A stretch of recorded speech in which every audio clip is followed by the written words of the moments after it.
Good morning, students. Today we are going to start second part of chapter number 5th, that is about the genetics.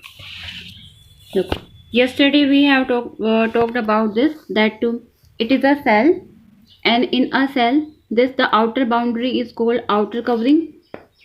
This is central one spherical structure is called nucleus, and between both of them this portion is called cytoplasm.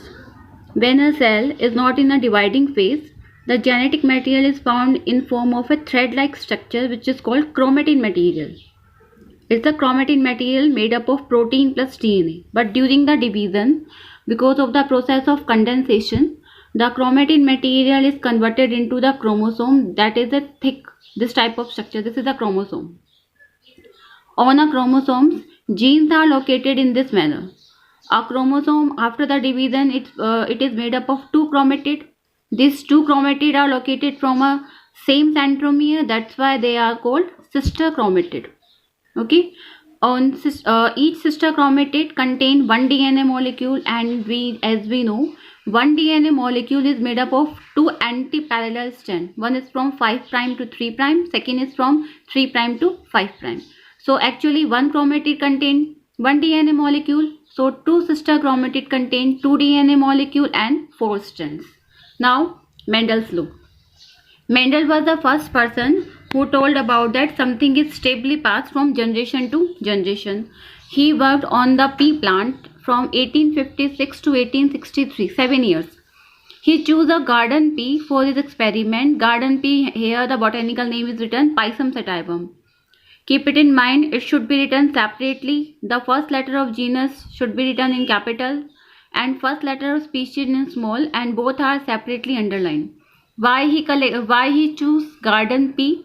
There are some reasons. Reason number 1, that it is an annual plant, so इसकी जो result थे वो बहुत जल्दी आ जाते थे, and second is it's a herbaceous plant. Second, it is a bisexual, means it can be self-pollinated as well as cross-pollinated.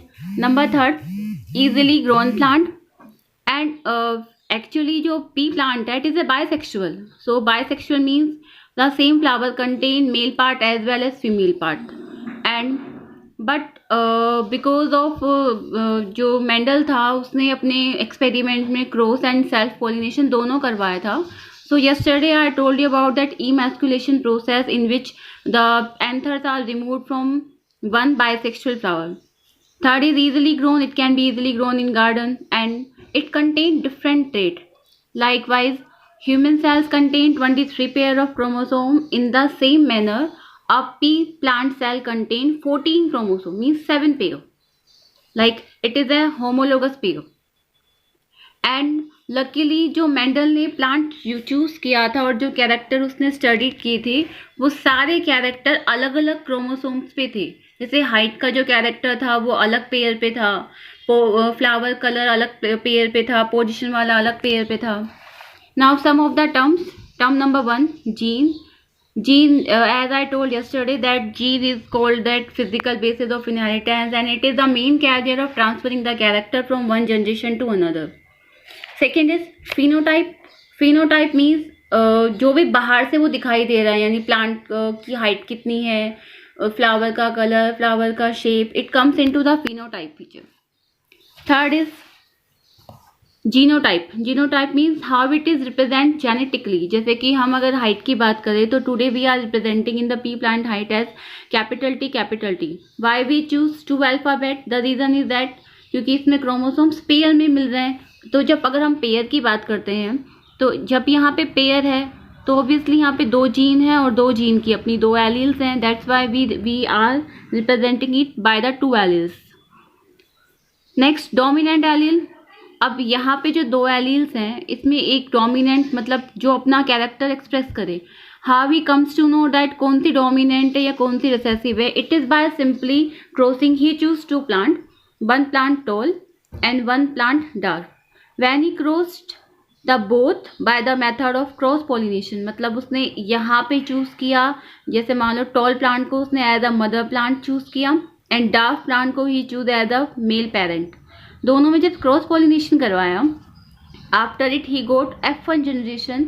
Then in that generation all plants were tall. On the basis of that he determined that जो toll feature है is the dominant feature, मतलब ये अपना character express कर पा रहा है. तो ऐसी एलील, तो टॉल फीचर जो है अब जो खुद को एक्सप्रेस कर पा रहा है वो डोमिनेंट फीचर है. और डोमिनेंट फीचर को रिप्रेजेंट करने के लिए उसने इंग्लिश में कुछ अल्फ़ाबेट्स यूज़ किए. तो टॉल फीचर के लिए जो अल्फ़ाबेट उसने यूज़ किया that is a capital T. It's a capital T. और जहाँ अगर हम बात करें ड्राफ्ट के लिए, सो बिकॉज ये रिसेसिव फीचर है, is not able to express itself, तो it will be represented by small letter. But remember the alphabet should be related with the same. यहाँ पे हम ड्राफ्ट के लिए स्मॉल डी यूज़ नहीं कर सकते, it will complicate the process. तो आपने जो अल्फ़ाबेट डोमिनेंट फीचर के लिए यूज़ किया है वही आपको रिसेसिव फीचर के लिए उसका स्मॉल अल्फ़ाबेट यूज़ करना है. तो dominant allele, the allele which is able to express itself, तो उसको हम रिप्रेजेंट करेंगे by the capital letter. Recessive allele which is not able to express and we will represent it by small T. Now homologous chromosomes, homologous यानी एक जैसे, homologous chromosomes यानी एक जैसे chromosomes. Like here I have drawn two examples. In this chromosomes you may see there is a difference in their height.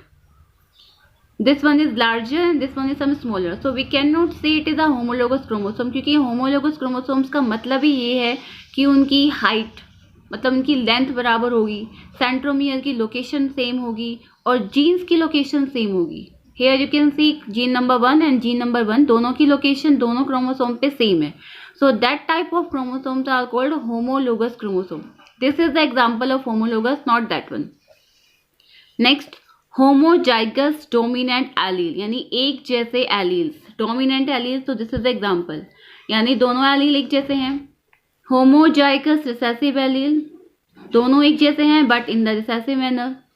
Heterozygous dominant allele means two different alleles are there, one is dominant one is recessive. But यहाँ पे dominant से इसको indicate कर रहे हैं because this is the only one which is able to express its character in a pair of hybrid.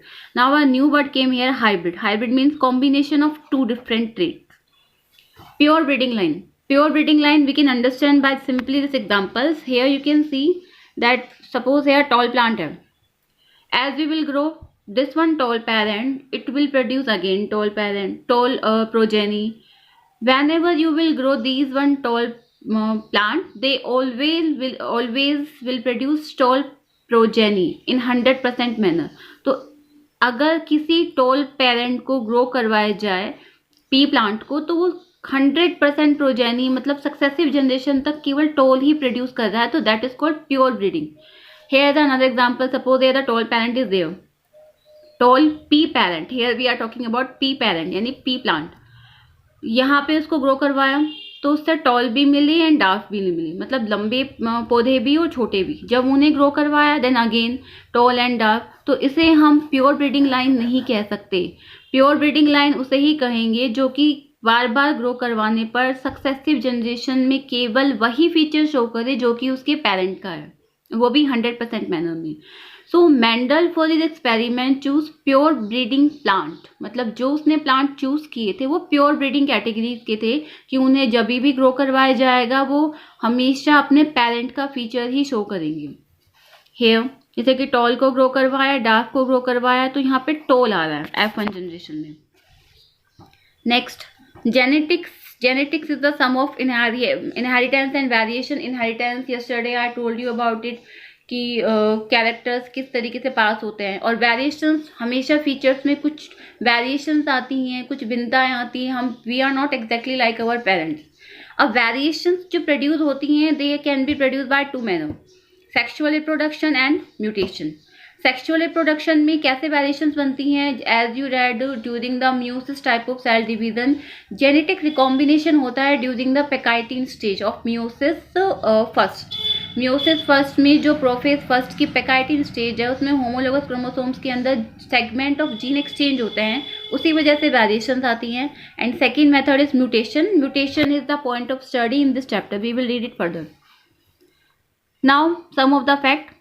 Genetic is जो father of genetic is Gregor Mendel. Father of modern genetic is Bateson, and T.H. Morgan means Thomas Hunt Morgan is known as the father of experimental genetic. Experimental genetic means T.H. Morgan ने Drosophila melanogaster जो fruit fly है उस पर अपने experiment किए थे, इसीलिए इन्हें फादर ऑफ एक्सपेरिमेंटल जेनेटिक्स कहा जाता है, रिलेटेड टू जेनेटिक्स एक्सपेरिमेंट किए थे. Now number 1 cross, monohybrid cross. Mono means एक, hybrid means by combining two different traits को क्रॉस करके जो एक्सपेरिमेंट करवाया जा रहा है. सो पेरेंट प्लांट के लिए as I told he choose pure breeding line, so he choose pure tall parent and pure dark parent as a parental progeny. So ये फिनोटाइप है, as I told you phenotype का मतलब है किस तरीके से उसकी अपीयरेंस है. Genotype how we will represent it, so capital T. Why we wrote 2 alleles, क्योंकि पेयर ऑफ क्रोमोसोम है पी के अंदर भी. डार्क को small T. During the gamete formation the gamete type will always same, क्योंकि दोनों allele same है, so capital T. Here small T. The fusion of both of them produce capital T small T. यानी यहाँ here we can see जो capital T और small T है, यहाँ दोनों एलील हैं, dominant as well as recessive, but the phenotype of F1 generation is tall. By this way he comes to know कि जो tall feature है is the dominant feature. Cross करवाने के बाद उसने ये जो जीनोटाइप की रिप्रेजेंटेशन की थी कि पहले उसने क्रॉस करवा के देखा है टॉल को, डार्क को, फिर क्रॉसिंग करवाई तो F1 में सारे टॉल मिले. On the behalf of that he said tall feature is the dominant feature and is able to mask the feature of recessive one. जो भी अनदर है उसको उसने रिसेसिव फीचर बोला. सेल्फिंग यानी सेल्फ पॉलिनेशन करवाया. So the gametes will be produce again capital T small T. Selfing का मतलब है मेल एंड फीमेल पेरेंट दोनों को उसने सेम ही चूज किया है. So this is the sign of female and this is the sign of male. 2 gametes are there, gametes will be same, capital T small T, capital T small T. Crossing करवाएंगे, यहाँ capital T को इस वाले capital T से same, capital T small T capital T and small T. The phenotypic ratio means कैसा appearance है F2 में, so 3% यानी 75% were toll. Hair 3 means 75%. Here you can see this is the tall, appearance तो इसकी tall आएगी, here tall, here also tall and 25% were dark. But genotypic ratio you में see केवल 1% यानी 25% आर टोल, यानी this one. Hybrid tall means capital T and small T, these 2 1 and 2 and pure dark this one 25%. So this is a monohybrid cross, means the cross conducted for the one character. So one question is there, how to identify which character is dominant. I have told the answer, so you have to write this answer in your notebooks. On the behalf of monohybrid cross, Mendel has given 2 laws. Number 1 law of dominance. Law of dominance says that number 1 factors occur in pair. This I told you कि यहाँ जो pair of chromosomes है, यहाँ पे chromosomes का pair है, इस पे जीन का पेयर भी होगा और जीन पे फैक्टर्स का पेयर भी होगा. यानी जो फैक्टर वर्ड दिया था मेंडल ने, today it is replaced by the word gene. So factor occurs in pair, यानी gene also occur in pair and chromosome also occur in pair. Second factor जो डोमिनेंट एलील है, mask the phenotype और recessive allele. This we have seen here in the F1 generation. जो dominant allele है उसने recessive allele का जो feature है वो मास्क कर दिया है. तो this is called law of dominance. यानी कि अगर एक पेयर ऑफ हाइब्रिड में 2 एलील हैं तो एक एलील दूसरे कैरेक्टर को या दूसरे एलील के फीचर को मास्क कर देगा और खुद का कैरेक्टर एक्सप्रेस करेगा. That is called law of dominance. Second is law of segregation of gametes. Segregation यानी अलग अलग, गैमेट्स का मतलब वो जो हैप्लॉइड स्ट्रक्चर है. अब हमें ये पता है कि जो फैक्टर्स ऑफ पेयर हैं ये सेग्रीगेट फ्रॉम ईच अदर. जैसे ये फैक्टर्स हैं, ये सेग्रीगेट फ्रॉम ईच अदर, एक दूसरे से अलग हो गए ड्यूरिंग द गैमेट फॉर्मेशन. जैसे यहाँ अगर हम ले F1 का, ये फैक्टर्स ऑफ पेयर हैं, during the gamete formation they will segregate from each other. क्योंकि ये दोनों अलग अलग हैं तो ये अलग अलग गैमेट्स में इंक्लूड होंगे. And one gamete receive only one of the factor. अब यहाँ जो गैमेट आएगा उसके पास ये वाला एलील आ रहा है और this one gamete is getting this one allele. यानी ये कभी भी ब्लेंडिंग शो नहीं करते. एक एलील एक गैमेट के साथ जाता है इसे ही हम law of purity of gametes कहते हैं। So these are the two laws. After it I will send some questions for your home assignments. Thank you.